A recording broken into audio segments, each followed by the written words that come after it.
The Confederacy of Independent Systems made use of a huge arsenal of armored vehicles during the Clone Wars, from large droids like the DS-D1 Dwarf Spider Droid to large tanks and troop carriers. But one of the largest and seemingly most powerful Separatist droid vehicles was apparently an uncommon sight, the Octuptarra Tri-Droid, the huge three-legged droid walkers most well known for their role in the Battle of Christosis. These behemoths were a terrifying presence on the battlefield, but what was the full extent of their capabilities? Was there a reason they didn't show up all that often? In this video, we'll be answering those questions. The Octuptarra Tri-Droid was a Techno-Union product, and it owed its design and name to the Octuptarras, a non-sentient species from the Techno-Union headquarters of Skako. Octuptarras were gas-bag-headed, 8-eyed creatures that had evolved to climb the thickly layered vine fields of Skako, typically kept by the Skakoans as pets. The creatures were adapted to the high-pressure methane atmosphere of Skako, and to the Skakoans who ran the Techno-Union, the droids based on them would have been a familiar style of design. To the rest of the galaxy though, the Tri-Droids were distinctly alien. There were actually two types of Tri-Droid, the Octuptarra Combat Tri-Droid and the Octuptarra Magna Tri-Droid. The two variants were identical in everything except size and armaments. The Combat Tri-Droid was barely twice as tall as a clone trooper when standing at its full height, while the Magna Tri-Droid stood as tall as a 5-story building and could crush a land speeder underfoot. You can actually see both variants in Revenge of the Sith. Magna Tri-Droids appear prominently in Magito during the Order 66 sequence, while Combat Tri-Droids frequently appear in the background on Utapau. We're going to be discussing both, however, since they're pretty much the same in most respects. All Tri-Droids stood on 3 huge legs joined at a central column, which was topped by a large spherical head. The bulbous head presumably contained the droid's power plant, droid brain, and related facilities, and it seems to have been very heavily armored, with the heads of the Magna Tri-Droids able to withstand some pretty deep lightsaber cuts without sustaining critical damage. The central column of the Tri-Droid was ringed with 3 laser cannons or ordnance launchers at equistand intervals, each topped by one of the droid's 3 photoreceptor arrays. Combat Tri-Droids and some Magna Tri-Droids only had a single conventional photoreceptor mounted above each gun, while most Magna Tri-Droids instead featured a pair of unconventional stalk-shaped photoreceptors per weapon mount. In either configuration, these equidistant eyes gave the Tri-Droid a full 360-degree range of vision, making it impossible to flank. Its weapons and legs were also omnidirectional, and as such, these droids were highly maneuverable. In canon, some Magna Tri-Droids were equipped with rocket thrusters at the bottom of their central stalks, increasing their maneuverability even further by allowing them to fly over the battlefield. Tri-Droids came with a variety of weapons configurations. They always had 3 identical weapons, each mounted under one of the droid's main photoreceptors, and they had no other weapons mounts, though they didn't need them due to their omnidirectional design. Combat Tri-Droids were usually equipped with 3 anti-personnel laser cannons, which were similar to those on the Republic AT-RT. However, some of the smaller Octuptarra droids instead featured 3 beam cannons, which, like the main weapons of homing spider droids, fired continuous energy beams at their targets, which the droids could maintain for quite a long time. This variant was notably deployed in the Battle of Coruscant. Magna Tri-Droids, as you might expect, usually featured much more powerful weapons. Some were seen to have simple laser cannons like Combat Tri-Droids, but these were much more powerful than the anti-personnel guns on the Magna Tri-Droid's smaller cousins. The laser cannons on Magna Tri-Droids were essentially medium artillery, and they seemed to fire in sequence, with the Tri-Droid rotating its weapons array after every shot or two, presumably to prevent the guns from overheating. Other Magna Tri-Droids boasted 3 heavy ordnance launchers belt-fed from ammunition reserves built into the droid's head. These ordnance launchers carried 48 shells each and were incredibly powerful, able to destroy a UTAT or ATTE in a single shot. The ordnance launchers were dramatically more powerful than the laser cannons, but they had much more limited ammunition reserves. The legs of Tri-Droids, especially Magna Tri-Droids, made up most of the droid's profile and were weapons in themselves, capable of crushing enemies underfoot. However, they were also the Tri-Droid's weakness. Severing just one leg was sufficient to bring down a Tri-Droid, as was dealing sufficient damage to the droid's central column, especially the part where the 3 legs met the main body. This made the Tri-Droid a little less formidable. Despite their heavy armor and tremendous firepower, a single well-placed shot from just about any Republic vehicle could take one down. But as some clones found out the hard way, sometimes destroying an Octuptarra droid just unleashed its most powerful weapon of all. The armored heads of Octuptarra combat Tri-Droids were sometimes filled with airborne viruses, biological weapons engineered by the Confederacy to be both highly contagious and extremely debilitating.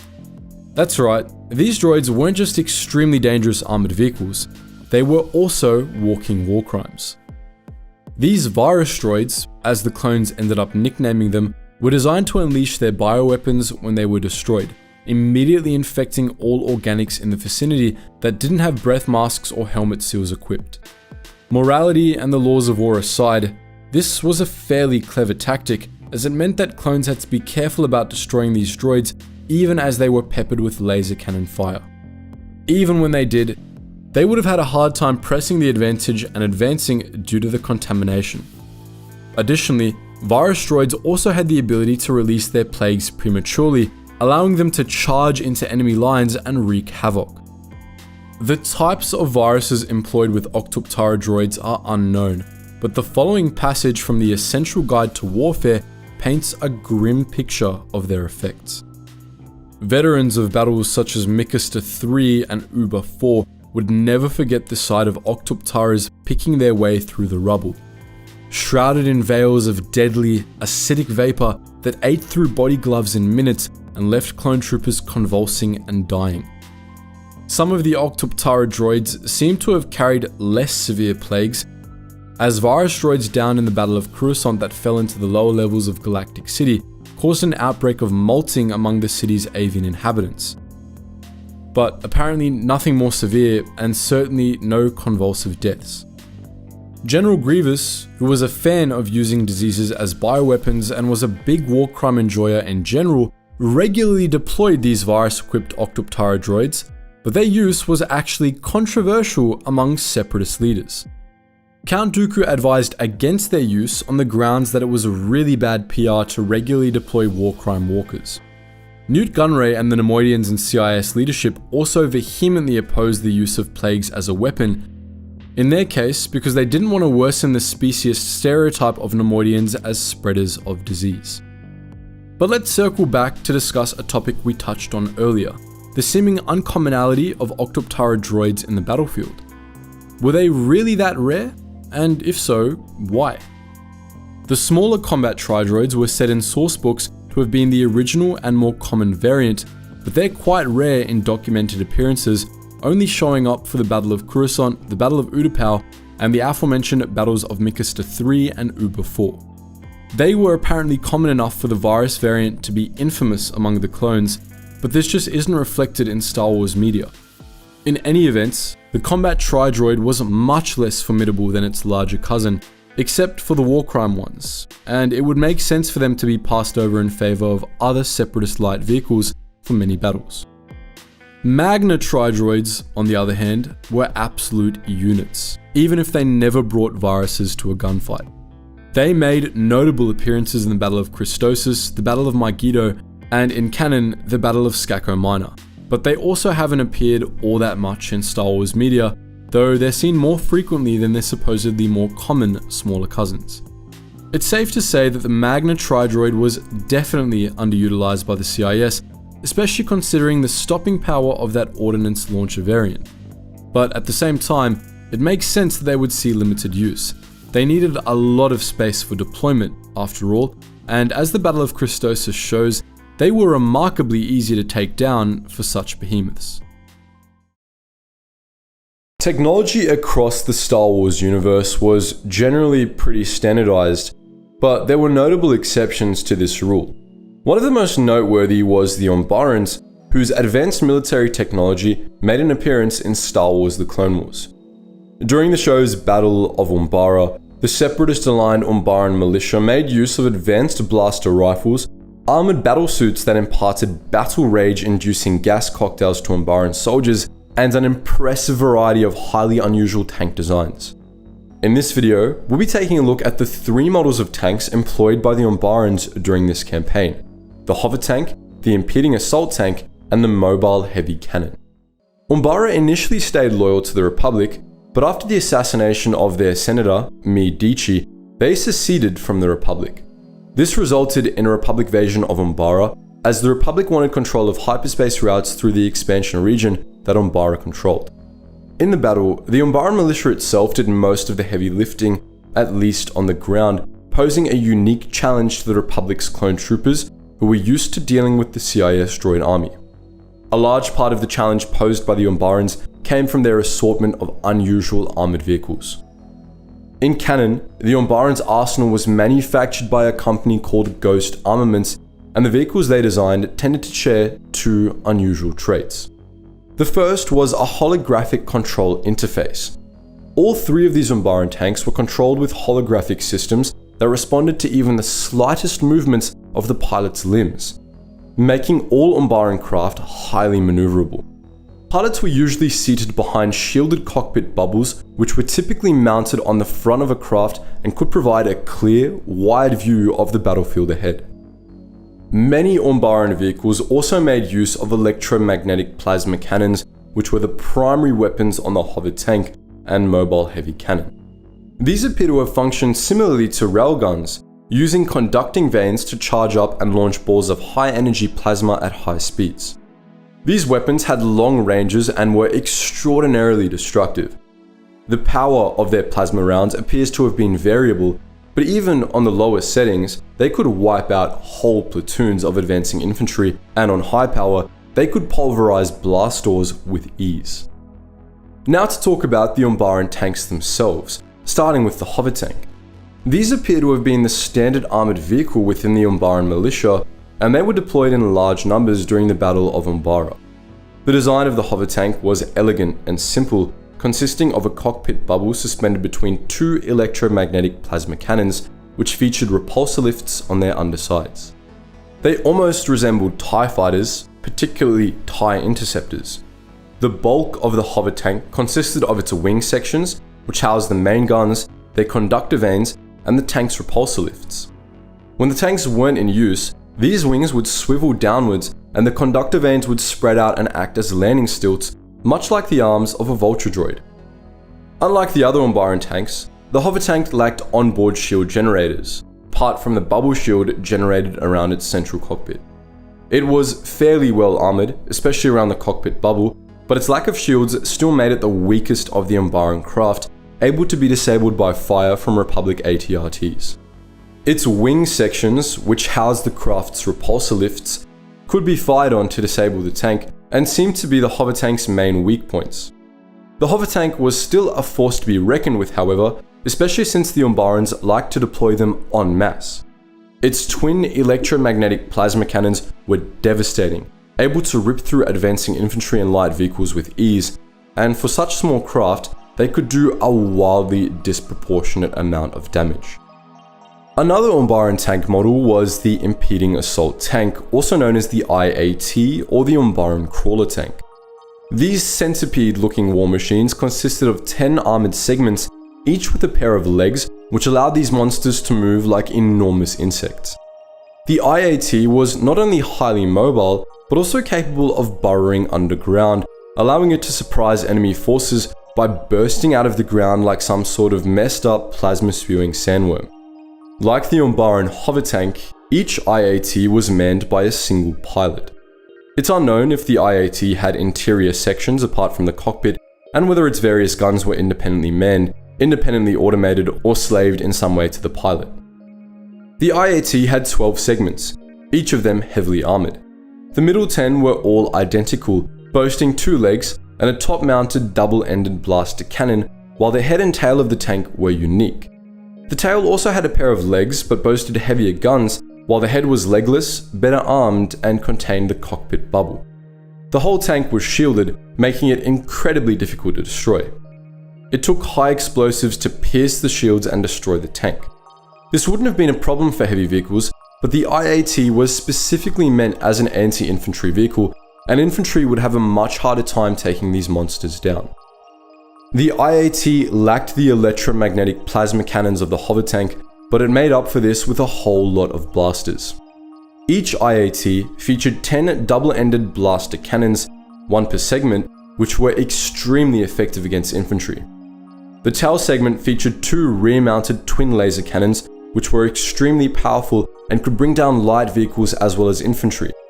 The same was true of the IAT's main weapons, a set of 4 articulated turrets mounted on its head. This extensive weapons array allowed the IAT to absolutely massacre enemy infantry, making it one of the most dangerous tanks in the Umbaran arsenal. But even this monster paled in comparison to the Umbaran's most dangerous tank. The king of all Umbaran war machines was the mobile heavy cannon, an enormous heavy walker that rivaled the Geonosian super tank in terms of durability. These juggernauts consisted of 6 legs, a bulbous central body, and a huge primary cannon, and every last centimeter of the tank was densely armored and protected by onboard shield generators. As with the IAT, the MHC only required a single pilot, mounted in a bubble cockpit on the front of the tank, but the central section was large enough that the MHC almost definitely had additional interior space, allowing Umbaran soldiers to ride along as passengers. The bulky legs of the MHC allowed it to cross virtually any terrain, and they were weapons in their own right, able to crush enemy infantry and light vehicles. The front of the MHC's main cabin featured a set of 3 headlights, which allowed the pilot to easily spot targets in the twilight forests of Umbara. The MHC had surprisingly few guns for such a huge tank. It boasts a single electromagnetic plasma cannon mounted on top of the craft, plus 2 anti-personnel laser cannons mounted on its chin. These weapons were all devastatingly powerful though.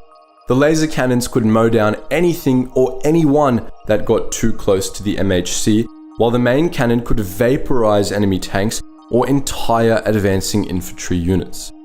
The main gun of the MHC had a massive range too, functioning as an enormous plasma mortar at a distance.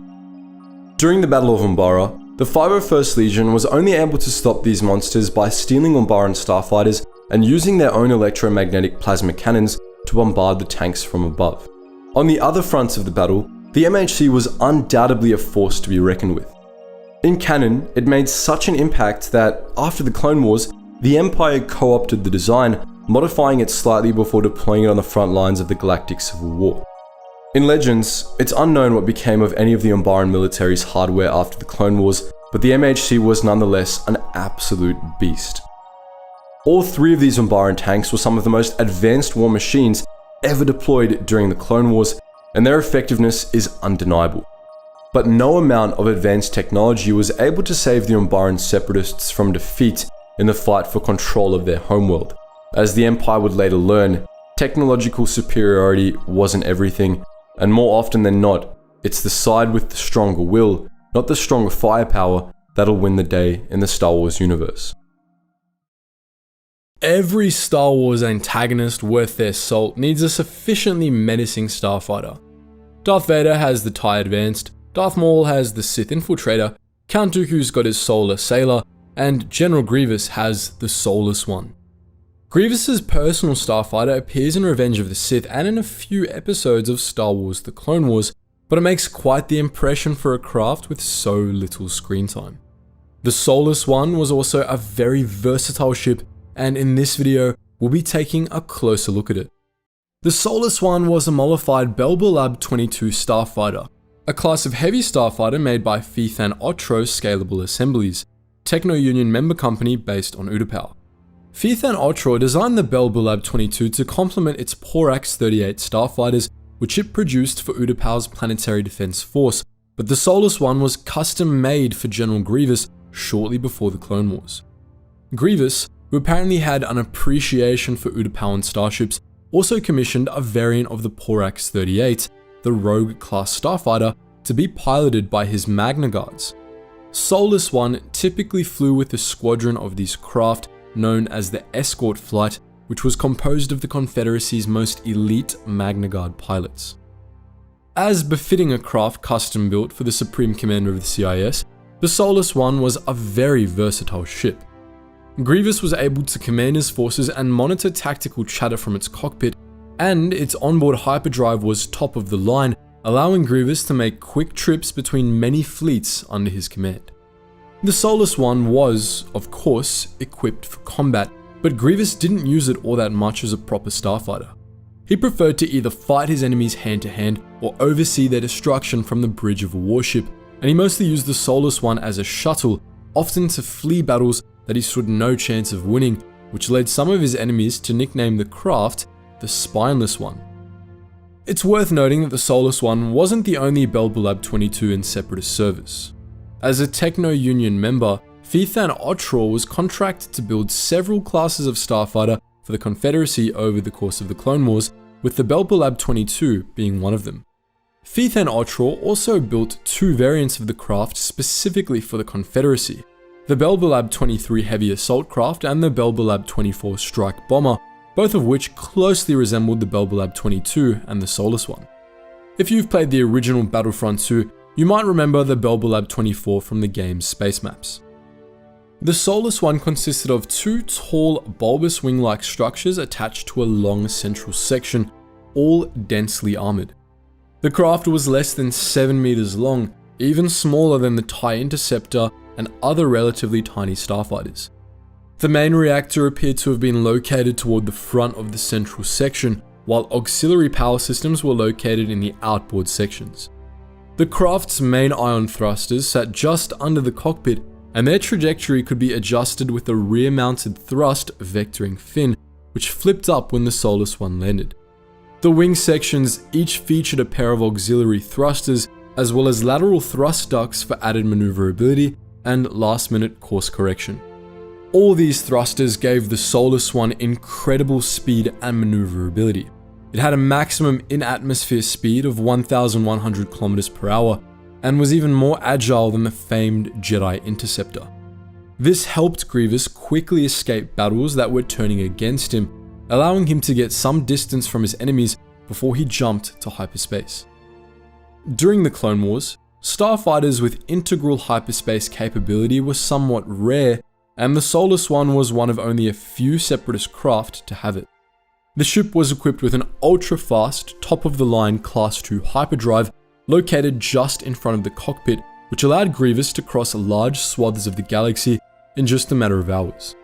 This was a big improvement over the original Belbullab 22's Class 6 hyperdrive, and it was faster than anything any standard issue Republic starfighter had equipped.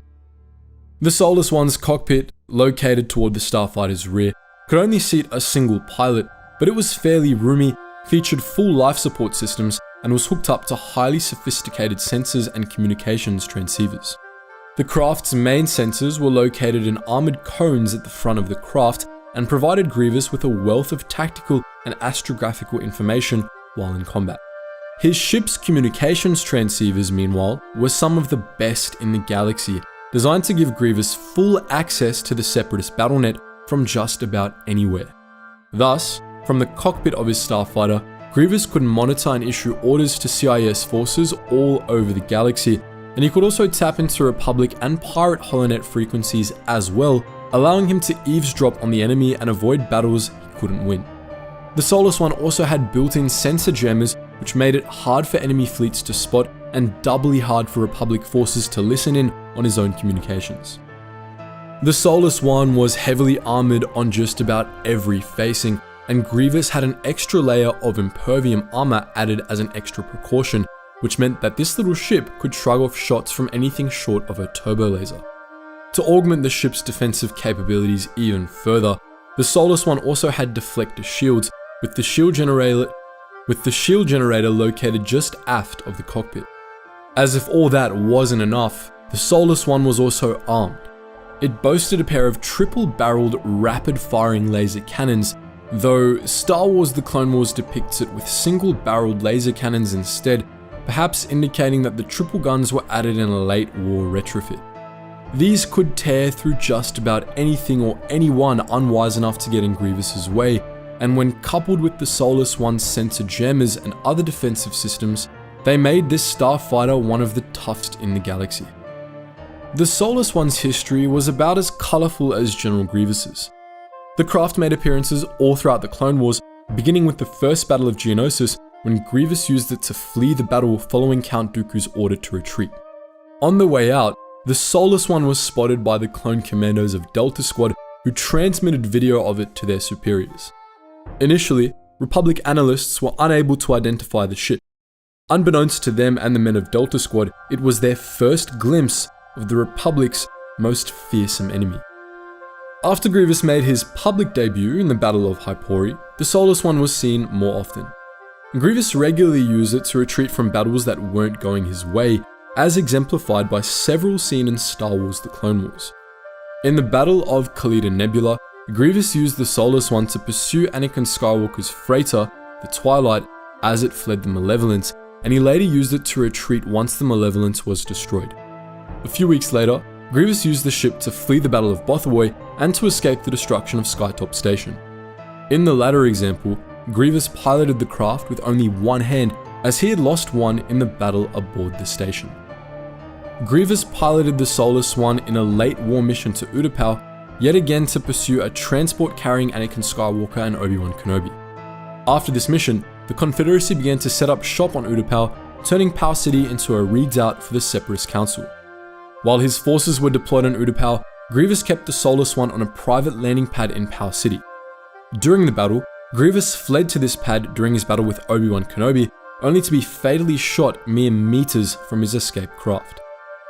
But the Soulless One's history doesn't end with Grievous's death. After the Battle of Utapau, the ship was commandeered by Obi-Wan Kenobi, who used its sensor jammers to run the Republic blockade around Utapau after the issuance of Order 66. He used it to rendezvous with Bail Organa aboard the corvette Sundered Heart, and after the mission to Mustafar, Kenobi took it on one last flight, this time to Nar Shaddaa, where Kenobi sold the Soulless One to pay for passage to Tatooine. Imperial authorities later tracked down and seized the ship for use in the NK Necrosis project, which aimed to implant the remnants of Grievous's mechanical body with a droid consciousness. But NK Necrosis itself was destroyed by a group of spacers, who then stole the Soulless One. The whereabouts of the craft after this incident are entirely unknown. The Nantex-class territorial defense starfighter, commonly known among fans simply as the Geonosian starfighter, could easily be mistaken for just another class of Separatist starfighter, albeit one with more limited use and a higher success rate than the typical Vulture droid. But this agile craft was actually an engineering marvel, a collection of exotic Geonosian engineering techniques that made for a fighter like no other. In this video, we'll be taking an in-depth look at the Nantex-class starfighter and exploring what made it so cool. Manufactured by Hupla Pasa Tisk Shipwrights Collective, the Nantex Territorial Defense Starfighter was rather small, less than 10 meters long, but it was highly effective, owing in large part to its unique beak wing design. The manufacturing process used to create these craft was highly intricate and uniquely Geonosian, but it played a major part in the starfighter's effectiveness. Construction began with the starfighter's internal systems, which were wrapped in heated strands of lamina steel, the same material used in the construction of Geonosian hives. The lamina steel hardened to form an extremely resilient armored shell around the fighter's components, and once it was in place, the two main halves of the craft were complete. These were then fitted with magnetic hardpoints, and the craft's weapons and thruster balls were installed between them. The two halves of the craft and the modules between them were only held together magnetically for reasons we'll discuss later. Once the craft itself was constructed, it needed a pilot. While most starfighters were interchangeable, able to be flown by any pilot with the proper training, Nantex-class starfighters were actually bonded to individual pilots. The Geonosian pilot caste, a wingless subcaste that sat somewhere between the winged Geonosian warriors and the slave-like Geonosian drones, were raised from birth for the sole purpose of piloting these starfighters. They spent most of their lives in cob-shaped air defense hives, constantly ready for action, as Geonosian pilots were bred to require no sleep. As pupas, each pilot was paired with the flight computer of a specific starfighter, bonding them to their craft and creating a close rapport that made them highly effective. The Nantex-class starfighter was designed around these unusual pilots. Once bonded with their craft's flight computer, Geonosian pilots could fly as a matter of instinct, allowing them to take full advantage of their ship's extraordinary maneuverability. The control scheme for these craft were entirely alien, with 4 multi-axis control yokes that required Geonosian dexterity to operate. Flight status feedback and commands from air marshals were conveyed to the pilot via artificial pheromones generated by scent simulator masks worn by the pilots. This meant that only Geonosians and specially modified pilot droids could fly these craft. According to Poggle the Lesser, the only human who ever tried to pilot a Nantex fell out of the sky like a damp moth. Though they had landing gear and could be stored conventionally, Geonosian starfighters were designed to be stored in specialized docking clamps built in their homeworld's air defense hives. When not in use, a whole chunk of the back half of the craft opened up to provide access for the pilot, as the starfighter's cockpit was buried pretty deep in the upper half of the ship. Thousands of Nantex-class starfighters were stored at the Geonosian's air defense hives in this manner, ready to be launched to defend Geonosis at a moment's notice. The Nantex was composed of 2 beak-shaped hulls magnetically joined around a pair of central modules. The 2 halves of the fighter looked pretty similar, but internally, they were actually very different. The lower hull was dominated by the ship's main reactor, and it also featured the craft's main power cells, power converters, and scanners.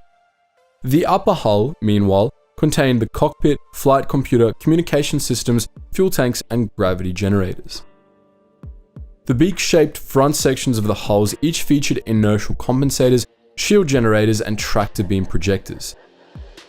Each Nantex-class starfighter featured about 100 miniature tractor beam projectors built along the sides of its nose sections, which have some interesting utility that we'll get to in a bit. 2 modules were magnetically attached between the 2 hulls, the thruster module in the rear and the weapons module up front. Both modules featured a unique ball socket design, which allowed the modules to receive power and fuel regardless of how it was oriented. The thruster received fuel via a highly flexible hose, while the laser cannon's internal covering was pockmarked with induction points that would invariably overlap with the ship's power trunkings. This was highly unusual and advantageous, as it allowed both modules an extraordinary degree of flexibility. The Nantex was propelled only by a single thruster, but it was still extremely fast, capable of accelerating up to 4,500 Gs in open space and reaching speeds of 1,250 km per hour in atmosphere. It was also one of the most maneuverable starfighters of its time, not only due to the ball mount of its thruster, but also due to those tractor beams we mentioned earlier, which performed constant minor adjustments to the starfighter's trajectory. The Nantex was made even more slippery by the fact its pilot seemed to have gone to the Anakin Skywalker school of starfighter tricks, constantly spinning around while in combat. It's never explained why they do this, but our best guess is that it acts as rifling of sorts for the starfighter's laser cannon, increasing its accuracy. The Nantex was a pretty tough craft, equipped with both shield generators and a particularly tough hull. Its Lamina steel armoring had energy dispersing properties, and it was ever so slightly flexible, allowing it to absorb kinetic energy from impacts. It was also, of course, well armed. The Nantex class's weapon mounts were entirely modular, and while these starfighters typically supposed a single laser cannon mounted in a ball socket, this could be swapped out for advanced sensor suites or an ion cannon. The laser cannon configuration was the most common, however, and for good reason. That main gun was pretty powerful and extremely accurate.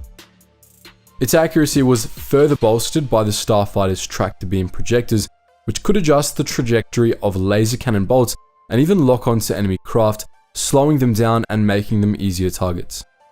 Thus, while the Geonosian pilots could aim pretty damn well on their own, Their starfighters also featured built-in aim assist, making things like this especially dumb to say. Good thing those bugs can't aim. All in all, the Nantex-class territorial defense starfighter was an engineering marvel, one of the deadliest craft in the whole Separatist arsenal. However, despite the Geonosians' close alliance with the Confederacy of Independent Systems, these starfighters were mercifully uncommon during the Clone Wars. This was mainly for two reasons. First, they required Geonosian pilots or specialized pilot droids, both of which are inefficient when compared to the droid starfighters the CIS favored. Second, the Nantex had fairly limited range. It was, after all, designed for territorial defense first and foremost. On Geonosis, this wasn't a problem. The starfighter had been built to defend Geonosis, after all, and there were air defense hives scattered all over the planet. The Nantex was thus a fairly common sight in the Geonosian sky, and squadrons of them ran regular patrols through the planet's rings as well, which these maneuverable craft were better at traversing than most starfighters. In other systems, however, the Nantex required the support of a specialized carrier, such as a Geonosian corvette or a class of massive orbital defense platform sometimes employed by the IGBC. Thus, the Nantex only took part in a few Clone Wars battles. Chief among these were both battles of Geonosis, as you might expect. During the first battle of Geonosis, the Republic's assault ships orbitally bombarded the Geonosians' air defense hives before most of their fighters could launch, and as a result, only a handful of these agile craft participated in the battle, ceding air superiority to the Republic.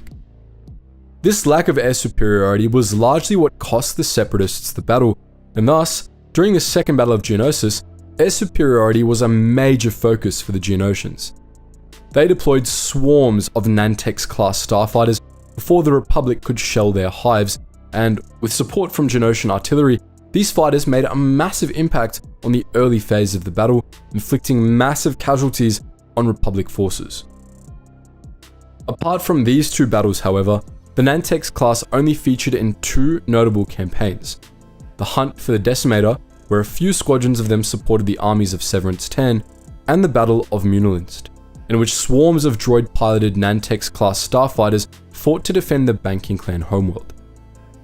After the eventual defeat of the Geonosians in the second Battle of Geonosis, the Nantex-class pretty much disappeared from service, and it never saw a return to prominence.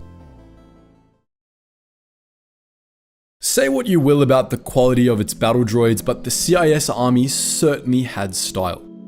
Of the four main factions of the Star Wars saga, the Separatists had the most unique aesthetic, which included a variety of fantastical and unorthodox vehicles. This was embodied by the STAP, which served as the droid army's equivalent of the speeder bikes employed by most other military forces. But these airhooks couldn't have looked more different from the likes of the 74Z speeder bike and bark speeder, and that's not just because their pilots rode them standing up. In this video, we'll be taking a close look at these versatile vehicles and their role in the Separatist war machine. The core of the CIS droid army was based on the Trade Federation droid army, which had been assembled just prior to the Battle of Naboo with the help of Bactoid Armor Workshop and Ha'or Chal Engineering. This matters because, unlike most armies, this means the various components of the droid army were all designed around the same time and were designed to work together. We've discussed in past videos how beautifully efficient this system was and how it lent itself naturally to organization and rank structure. The core assets of the droid army were built around the deployment of hordes of B-1 battle droids. Bactoid Armor Workshop designed MTTs and PACs to carry companies of them into battle, while Ha'or Chal built C-9979 landing craft to carry them to planetary surfaces. Both companies also worked on escorts for the various components of the system, with Ha'or Chal coming up with the Vulture droid to escort its landers and Bactoid designing the AAT to escort its troop carriers. All of these components were controlled by a central control computer housed aboard an orbiting battleship, which managed the whole army and gave it coordination on par with Jedi battle meditation. Then there was the STAP. Like the AAT, the STAP was designed by Bactoid Armor Workshop, but unlike all the aforementioned droid army vehicles, its niche wasn't nearly as evident. Sure, it was essentially a droid speeder bike, but the use of fast-moving speeders generally conflicted with the droid army's usual order of battle, which was built around vast infantry columns and slow-moving armored vehicles. But speeder bike tactics weren't the STAP's primary purpose, even though it could be used for them. STAPs had another niche in the droid army's order of battle. They were the eyes of the central control computer. In a standard engagement, STAPs would zoom around the battlefield, firing on targets of opportunity, but focusing on getting a clear, wide view of the action. The central control computer used the droids piloting its STAPs like flying cameras, and their input helped it coordinate the army and rapidly respond to enemy thrusts and retreats. Of course, this wasn't the only role the STAP played in the droid army. It was also regularly used for scouting, the pursuit of stray enemies, and for guarding landing sites while the army's heavier vehicles deployed. Now that we've got a good idea of its true purpose, let's take a look at the STAP's specs. The STAP was fundamentally an airhook, a fairly common speeder variant that was designed for standing operators. STAPs in particular were designed by use for B-1 battle droids, however, which allowed for several liberties to be taken with the design, since safety features weren't necessary. Thus, the STAP was smaller than most civilian airhooks, only 2 meters tall, and left its pilot almost entirely exposed. A STAP's droid pilot controlled the craft via a pair of steering handles and a pair of pedals. These were the pilot's only points of contact with the vehicle, so when the STAP was flying at high speed, it could look like the droid was just barely hanging on for dear life. But this wasn't quite the case. The STAP's pedals were designed to magnetically lock onto the droid's feet, which kept the droid operator securely in place. Like all airhooks, the STAP was a repulsor lift vehicle, kept aloft by an anti-gravity projector housed below the pedals. STAPs tended to float much higher off the ground than your average speeder bike, which was by design. They were, after all, intended to give their pilots bird's-eye views of battlefields. STAPs were propelled forwards by a pair of drive turbines mounted above the foot panel, between which were the craft's reactor and power cells. These could propel the STAP forward at up to 400 km per hour, but this speed came at a cost. The STAP's thrusters gave off intense amounts of radiation when at full burn, which could seriously sicken or even kill any organic pilots. This wasn't a problem for the droid army, as battle droids had no issue with large doses of radiation, but it made the STAP a hazardous choice for organic pilots, though some sources have shown organics piloting STAPs for limited periods anyway. For such a small craft, it was pretty well armored, but it still didn't take much to shoot one of these airhooks out of the sky, so STAPs tended to rely on their speed and maneuverability to stay intact. It was also well armed, boasting a pair of repeating blaster cannons mounted on the craft's head. These blasters were about as powerful as a droideca's, and they had a slightly higher rate of fire. This allowed STAPs to devastate squads of infantry and enemy speeder bikes, but they struggled against anything larger, though with precise fire, they were known to be able to cripple much larger vehicles. All told, the STAP was a very versatile craft, and it was limited only by its reliance on the rest of the droid army.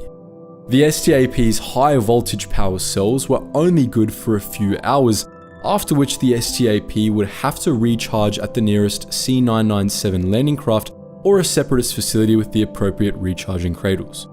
Thus, STAPs were rarely deployed on long-range missions, restricted to medium-range scouting or hunting and short-range escort and patrol functions.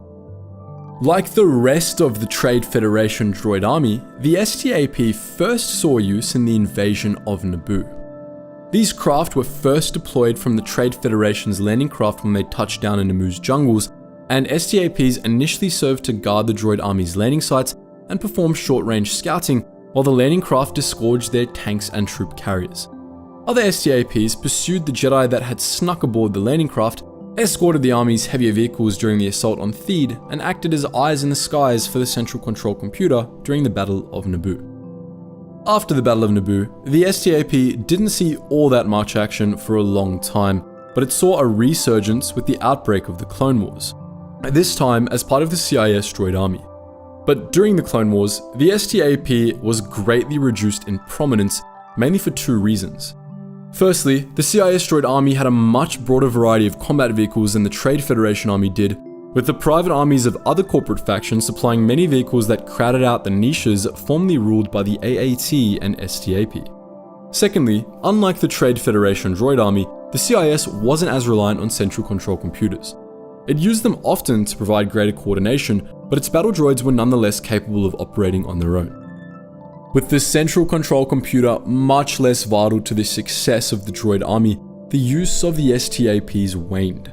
When they saw deployment, it was typically in the role of conventional speeder bikes, which, again, didn't mesh all that well with standard droid army strategies. Most of the time, STAPs made appearances as part of the Trade Federation army units that hadn't been fully integrated with the rest of the droid army's arsenal. Early in the war, such Trade Federation units were fairly common, as the droid army didn't properly integrate until General Grievous took command and reorganized it from the ground up. Thus, STAPs made regular appearances during the war's earliest campaigns, the Hunt for the Decimator and the Dark Reaper Crisis, as well as the Battle of Kartau and the Battle of Pengalan. Later in the war, STAPs also appeared in the Battle of Christosis, the Battle of Teth, the Battle of Ryloth, the Battle of Lola Seyu, and the Battle of Florum.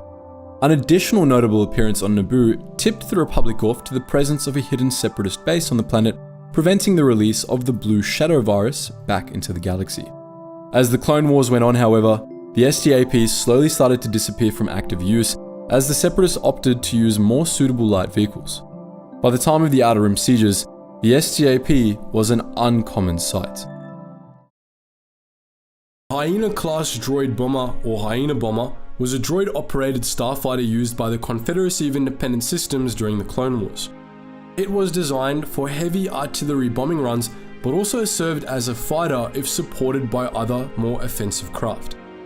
Similar to its predecessor, the Vulture droid, the Hyena Bomber had a central body with two huge wings on either side for stability.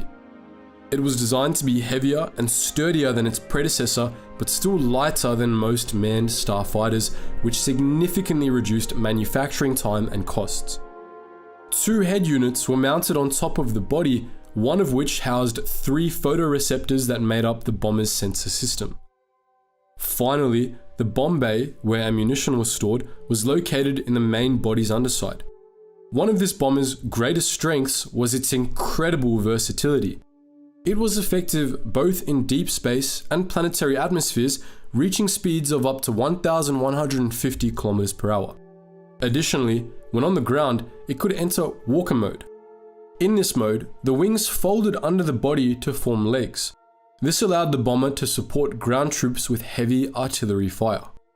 Another strength was that the bomber was piloted by a droid brain and not a biological pilot. The droid's AI was advanced enough to switch between fighter and bomber modes and act intuitively. Moreover, the lack of a biological pilot allowed the craft to perform maneuvers that otherwise would have been impossible for a pilot to execute or survive. This gave the Hyena Bomber the advantage when facing inexperienced pilots especially. Unlike the Y-Wing, the Hyena Bomber lacked any semblance of defense. It lacked a shield generator and a hyperdrive motivator, rendering it easier to destroy and reliant on larger carriers for transportation. Where the Hyena Bomber excelled, however, was offense. Its missile pods could launch up to 6 proton torpedoes, concussion missiles, or proton bombs. Finally, the bomber was armed with light quad lasers, which provided some defense against enemy starfighters. This added defensive arsenal eliminated the need for a fighter escort to protect the bomber during runs. At first glance, neither bomber seemed to have the upper hand in terms of specs and arsenal. Both the Y-Wing and Hyena Bomber carried mostly the same ordnance. The Y-Wing's iron cannons provided some additional firepower, but not enough to create a significant difference. Where the Y-Wing stood out was its efficiency in independent long-range missions. Its hyperdrive and efficient fuel recycling system made the starfighter a reliable, long-range craft which came to be remembered for its durability and firepower. With its lack of hyperdrive, the Hyena Bomber was limited to short-range missions. However, what the Hyena Bomber lacked in range, it more than made up for in versatility. While the Y-Wing was best suited to deep space combat, the Hyena Bomber excelled in space battles, aerial assaults, and even ground assaults, giving the Separatist forces ample creative ways to deploy it. Moreover, the absence of a biological pilot allowed the Hyena Bomber to outperform many manned starfighters, as inexperienced pilots couldn't compete with an advanced AI. During their first deployment at the Battle of Christosis, Hyena Bombers were an important part of Admiral Trench's blockade. When the blockade was broken, they were used to commit devastating aerial bombings on the planet's surface. Though the Separatists eventually lost at Christosis, the Hyena Bomber proved that it was a force to be reckoned with, and the Republic took fearful note of its effectiveness. From very early on in the Clone Wars, it became Republic policy to prioritize Hyena Bombers over other Separatist starfighters during battle to limit their staggering damage output. While this was certainly an acknowledgement of the Hyena Bomber's incredible offensive capability, it also meant that, in many battles, it had very little opportunity to unleash its heavy ordnance upon the enemy. In fact, if we examine the bomber's track record, in most battles it engaged in, it accomplished little before being destroyed. At the Battle of Ryloth, once the blockade was broken, Hyena Bombers were deployed against Twi'lek villages and the capital of Lesu. Before the capital could be bombed, however, General Skywalker's unit shot down the whole squadron in a matter of seconds. At the Battle of Malastare, many bombers were destroyed by stun tanks. They only inflicted significant damage when they crashed into the Republic's ground forces below. Even when they took the initiative to attack, Hyena Bombers found little success. Above the planet Florum, a squadron of Hyena Bombers attacked Aayla Secura's recon ship, but they were all eventually destroyed by the Jedi's gunship. At the Battle of Kadavo, a squadron was sent to destroy a slave processing plant, but they accomplished little damage before they were destroyed. During the invasion of Scipio, they were deployed during the first attack wave, obliterating Clone Commander Thrawn's garrison. When the battle at Scipio turned against the Separatists, these units remained behind to cover their retreat. All Hyena Bombers at Scipio were destroyed, leaving the Vulture droids to deal some parting damage. Perhaps the most humiliating loss of all was when a squadron of Hyena Bombers attacked a lone Republic scout fighter above the planet Iego and lost. Finally, even when the Separatists were victorious, Hyena Bombers were rarely responsible for that victory. At the Battle of Dathomir, a squad of starfighters bombed the planet's surface and caused some damage to the entrance of the Night Sisters' fortress, but the damage was, overall, insignificant. Similarly, at the Battle of Faline, they were deployed in a carpet bombing of the capital city, but their artillery failed to penetrate the palace's defensive shield. The Hyena Bomber caused significant damage to Republic forces, but failed to secure their overall objective, a common trend for these craft. In the end, despite its incredible firepower and versatility, the Hyena Bomber was unable to reach its true potential during active combat. The Republic's target on-sight orders severely limited its effectiveness, as although the droid brain outperformed an average pilot, it stood no chance against the highly skilled starfighter aces employed by the Republic. Its lack of shielding left it vulnerable, and its lack of hyperdrive made escape impossible. Finally, its limited availability meant that, overall, the Hyena Bomber's presence was felt much less during the Clone Wars than the Y-Wings. In stark contrast, the Republic bomber proved incredibly effective even in atmospheric battles, which it was even less suited to.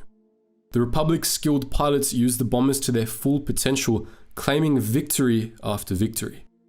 Moreover, the starfighter's shield and hyperdrive gave it much more survivability, allowing it to inflict more damage over time to enemy forces.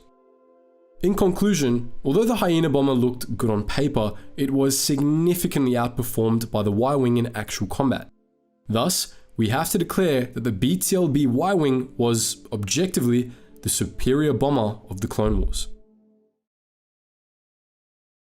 The Confederacy of Independent Systems, like most other Star Wars factions, employed many models of tank in its campaigns against the Republic, some of which required crews and some of which did not. As they did with many of their starfighters, the CIS often employed tanks that were actually just massive droids, which served to simplify coordination for droid army commanders. The CIS had many models of tank droid at its disposal, with some of the most common being the Corporate Alliance Persuader class, IGBC Hellfire droids and ground armored tanks, and Techno-Union Octuptarra Tri-Droids. But of all of the tank droids commonly employed by the Confederacy, there was one that clone troopers feared the most, the Commerce Guild's OG-9 homing spider droid. In this video, we're going to be taking an in-depth look at this fearsome war machine. Now, we should preface this video by saying that while the OG-9 was feared by clones, that doesn't necessarily make it the most destructive or even the scariest tank droid. For example, the Colicoids, Proto-Decker, and Scorpionic Annihilator droids probably outclass the OG-9 in both categories. However, those units, as with other units that might seem more terrifying than the homing spider droid, were quite rare, and so the clone troopers didn't come to fear them as much. Fear, after all, is subjective and not always logical, and it's heavily tied to a traumatic experience, especially repeated traumatic experience. As a result, while the OG-9 was likely the tank droid clones feared the most, this is not the same as saying it was the toughest nor the scariest tank droid the CIS had at its disposal. The OG-9 homing spider droid was designed by Baktoid Armor Workshop. At the time, Baktoid was looking to expand its catalogue of war droids, as it had recently raked in a boatload of credits for its role in producing the Trade Federation droid army. However, its plans for greater profits were dashed after the Battle of Naboo, as Baktoid Armor Workshop was formally liquidated in the battle's aftermath. Baktoid Armor Workshop, alongside its sister company, Baktoid Combat Automata, continued operating in secret, but it nonetheless sold off most of its assets as part of its public dismantling, including the designs for the OG-9. Ultimately, those designs ended up in the hands of the Commerce Guild. Like the Trade Federation, the Commerce Guild was already using Baktoid droids, specifically the DSD-1 Dwarf Spider droid. Under Presidente Shumei, the Commerce Guild punitive security forces had employed scores of DSD-1s for strike-breaking purposes, a task at which the droids proved incredibly effective. But the Commerce Guild wanted something heavier for its private army, and the OG-9 fit the bill perfectly. The Commerce Guild quietly commissioned thousands of homing spider droids at 70,000 credits each from Baktoid and the Geonosians, and the final designs for the droids were tweaked to fit the guild's needs. The OG-9 homing spider droid was basically a walking weapons platform. Its heavily armored central orb contained a powerful reactor as well as the unit's limited droid brain. Typically, they received orders directly from central control computers, as they didn't have any sort of individual personalities and only possessed the most basic form of sentience. When a central control computer was unavailable, they relied on programmed military protocols and internal logic processes, which were simple but effective. Homing spider droids navigated with 4 hydraulic legs, which allowed them to operate across a variety of terrain types, including steep cliffs and seabeds. OG-9s were a little over 7 meters in height, and they had a top speed of 90 kilometers per hour, though in practice, they tended to move much slower. Weapons-wise, homing spider droids featured precision homing lasers, anti-personnel laser cannons, and retractable ion cannons. The latter weapon was rarely used and was intended to help the droids disable starships. The other two were mounted on the top and bottom of the droid's central orbs respectively. The anti-personnel laser cannons were intended to take care of infantry and light vehicles that got too close, and they were quite powerful for anti-personnel weapons. The precision homing lasers, on the other hand, were extraordinarily powerful weapons meant for disabling vehicles, though they were effective against infantry as well. Unlike laser cannons, these weapons fired actual concentrated laser beams, which could be fired in short bursts for precision strikes or longer pulses to pierce shields or melt armor. These weapons could shoot down starfighters, melt clean through heavy tanks, and scythe down formations of advancing infantry. The Commerce Guild intended the OG-9 to be used in 2 capacities, as anti-vehicular units and as coordinators.